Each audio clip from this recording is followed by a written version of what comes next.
So many of the issues that you deal with, it's not just solid waste, it's energy, climate, water, waste, and what's really interesting about it is the emerging convergence of all of these issues.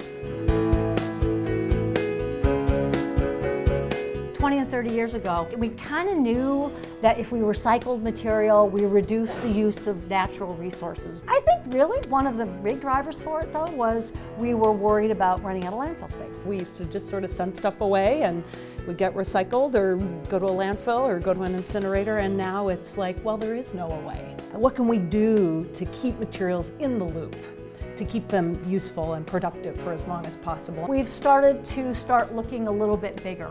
Okay, over the last probably 5 or 10 years, we are talking about life cycle thinking. We're talking about how the systems integrate. Per person disposal in the US in 2013 was 2.32 pounds per person. What causes that reduction in waste? What are the trends that are doing it? You'll see we have less newspaper, less paper overall, less metal, and less glass.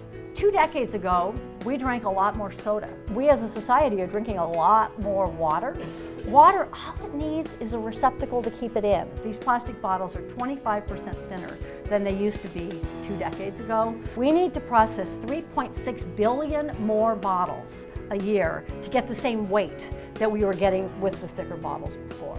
Tuna fish, still mostly, but not always, comes in a can. Now it's shifting to what we call a flexible pouch. The packaging protects food waste. Interestingly enough, the most greenhouse gas emissions occur with the product itself.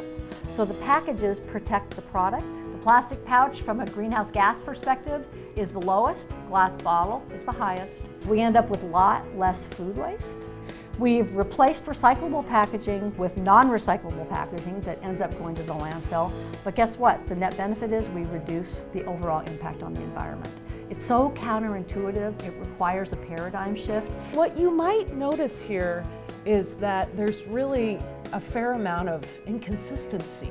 You know, many of these goals get set without really fully understanding the investments and the programs that are necessary to get there. We've invested millions of dollars in infrastructure to process certain types of characterization of material, and we rely on the sale of the product out the back end. Our hope is that we can help communities in trying to decide how to spend limited resources. If you're looking at getting the best bang for the buck, where you're going to spend that money. According to CalRecycle, your state agency that governs solid waste here, they think that about half of all waste that's generated across the whole state is currently being recycled. Is a weight-based recycling goal really the right goal here? We would argue from an environmental standpoint, those greenhouse gas reductions and a per capita reduction in overall waste is really where we should be headed.